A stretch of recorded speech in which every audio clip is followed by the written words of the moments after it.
No Dia da Consciência Negra ontem, católicos de extrema-direita tentaram impedir uma missa que há 10 anos celebra a diversidade no Rio de Janeiro. O grupo argumentou que os símbolos afro contrariam as tradições da igreja.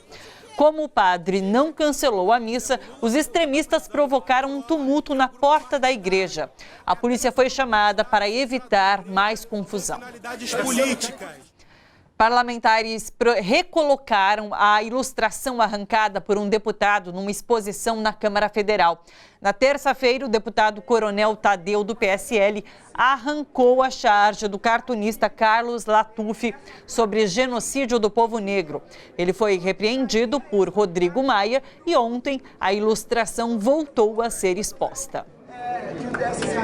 Então, qualquer violência que queiram cometer vão ter que ir para a justiça. E em Bauru, um professor negro foi chamado de macaco e ferido com um canivete. Juarez Xavier é professor da Unesp e ativista do movimento negro. Ontem ele estava caminhando por uma das principais avenidas da cidade quando foi agredido verbalmente.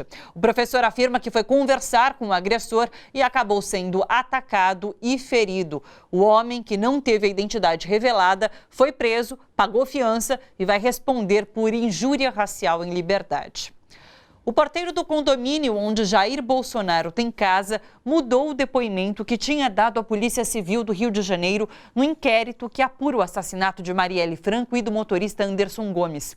Ouvido ontem pela Polícia Federal, ele disse que se enganou quando afirmou que um dos envolvidos no assassinato teria sido autorizado por Bolsonaro a entrar no condomínio no dia 14 de março de 2018, dia do crime.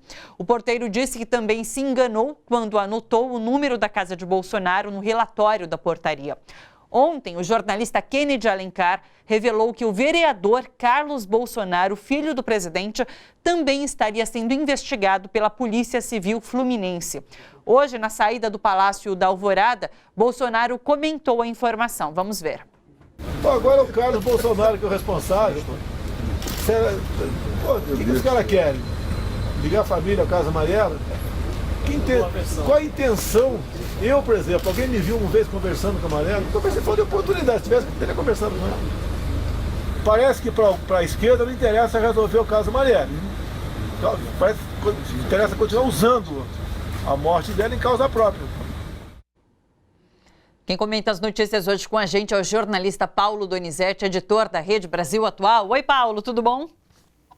Oi, Thalita. Boa tarde, tudo bem? Boa tarde. Paulo, essa informação do jornalista Kennedy Alencar caiu ontem nas redes em Brasília como uma bomba. Muita gente falando nessa bomba sobre essa informação. Como você analisou esse novo dado agora que aparece? Então a gente precisa acompanhar com muita cautela a notícia, porque eu acho que as pessoas que são oposição ao governo do Jair Bolsonaro não pode fazer com o governo ou com seus aliados a mesma coisa que foi feita com a hoje oposição, antes do governo, de transformar uma acusação ou uma suspeita num fato. Isso é uma coisa.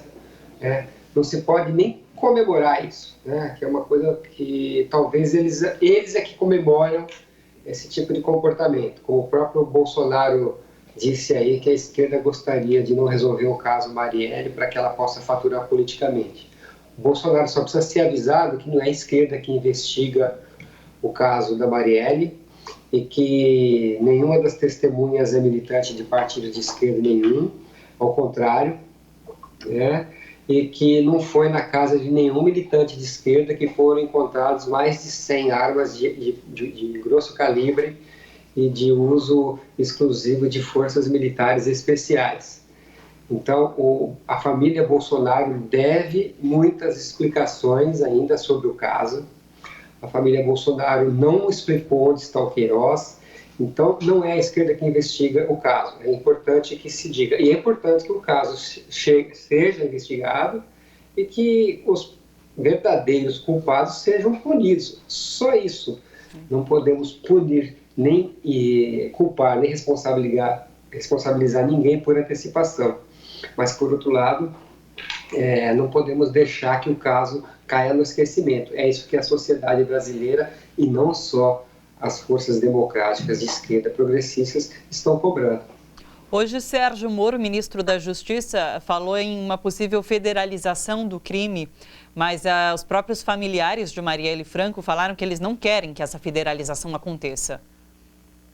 É natural que ele queira que isso aconteça para que ele possa ter a investigação sob o controle do Ministério da Justiça, chefiado por ele. Então um pleito descabido, até porque o ministro deveria se considerar suspeito para liderar uma investigação desse porte, uma vez que estão sendo investigadas pessoas ligadas à família e ao círculo de amizades do presidente Bolsonaro. Então é uma situação muito descabida e o ministro Sérgio Moro está se revelando cada vez mais político e menos jurista, menos juiz, porque tudo que ele tem feito até agora no comando do Ministério da Justiça, quando se diz respeito ao presidente Bolsonaro e aos seus familiares, tomar partido em vez de defender que as investigações aconteçam, que é o papel que o ex-juiz deveria exercer. Sim. Agora, Paulo, ontem, que era um dia de tolerância, de combate ao preconceito, racismo, um dia da consciência negra, a gente viu uma série de crimes sendo praticados, né? Então, a gente já falou sobre alguns aqui no nosso giro de notícias. E tem mais um. Teve uma pessoa, uma mulher em situação de rua que foi morta, foi assassinada por uma pessoa que atirou nela depois que ela foi pedir dinheiro. A gente tem, inclusive, essas imagens. Vamos dar uma olhada nas imagens. A gente vê ali caminhando do lado direito, então, esse homem armado e a moça chega pedindo dinheiro e ele tira a arma e atira. Ele dá 2 tiros nela e continua andando e deixa ela ali no meio da rua após ser atingida. Esse caso aconteceu no dia 16, mas ele veio a público, as imagens vieram a público ontem. E é isso, é num dia de exercer a tolerância, de combater preconceitos e intolerâncias, e a gente assiste a um monte de episódios lamentáveis. Thalita, se você vê que desde o processo eleitoral até agora, o que se vê acontecendo é uma parte da imprensa grande falando de polarização descabida entre um lado e outro, como se os dois lados fossem iguais. E esses episódios revelam que todas as vezes que houve um crime de intolerância sendo cometido, né, ou foi por gente ligada à mentalidade do bolsonarismo, ou foi por gente ainda não identificada. Então, a gente teme que a liberalização de porte de armas, por exemplo, possa agravar a ocorrência de situações como essas, né? Tem um dado aqui que entre 2015 e 2017, que é um dado mais recente relacionado à população de rua, 17.400 pessoas foram vítimas de violência. E violência descabida, não é violência acidental, né? Violência parecida com essa daí, muitas delas terminando com a morte dos envolvidos, né? 38% desse público era gente jovem, entre 18 e 29 anos, né? E 54% desse povo eram negros. E a gente assiste a uma cena dessa com uma pessoa andando na rua com uma arma na cintura, como se estivesse num filme do século XIX, atira a sangue frio uma pessoa totalmente fisicamente, visivelmente, né, debilitada fisicamente, magra, né, fraca, acho que talvez faminta mesmo, e sai andando como se nada tivesse acontecido. É uma situação muito preocupante e eu acho que a imagem, essa ocorrência deve servir, né, de reflexão para a sociedade sobre o significado da tolerância, da convivência e da necessidade de as instituições que regem o funcionamento da sociedade funcionarem. O Poder Judiciário, a Polícia Civil, a Polícia Militar, os políticos. Por que tudo isso tem que funcionar? Porque as pessoas não estão preparadas para exercer por conta própria o juízo. Né? Você vê uma pessoa dando tiro a sangue frio no morador de rua dessa forma, é sinal de que o ser humano não está preparado para exercer o juízo, o livre-arbítrio. Né? Então isso é uma coisa muito preocupante e que deve servir de alerta para toda a sociedade que pensa que porte de arma, liberalização de uso de arma e que a convivência desagradável com a pobreza se resolve dessa forma. A gente está falando sobre violência por parte de civis, mas existe também a violência por parte do Estado. E, nesse sentido, Jair Bolsonaro anunciou hoje que enviou ao Congresso Nacional um projeto de lei com regras para isentar de eventuais punições por meio do chamado do excludente de ilicitude, que a gente já falou bastante sobre, os militares das Forças Armadas, integrantes de forças de segurança, como policiais civis e militares. Isso num contexto de operações que acontecem, por exemplo, no Rio de Janeiro, em que crianças são mortas.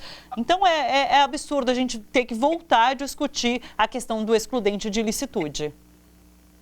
Não tem cabimento isso voltar nesse momento e volta justamente no momento em que os países vizinhos da América do Sul estão passando por cenas de muita tensão, de muita hostilidade, selvageria por parte das autoridades policiais e militares contra cidadãos, contra manifestantes, contra pessoas que estão querendo defender a democracia, pessoas que estão em defesa de direitos, da legalidade, e estão morrendo gente. Está morrendo pessoas no Chile, está morrendo pessoas na Bolívia.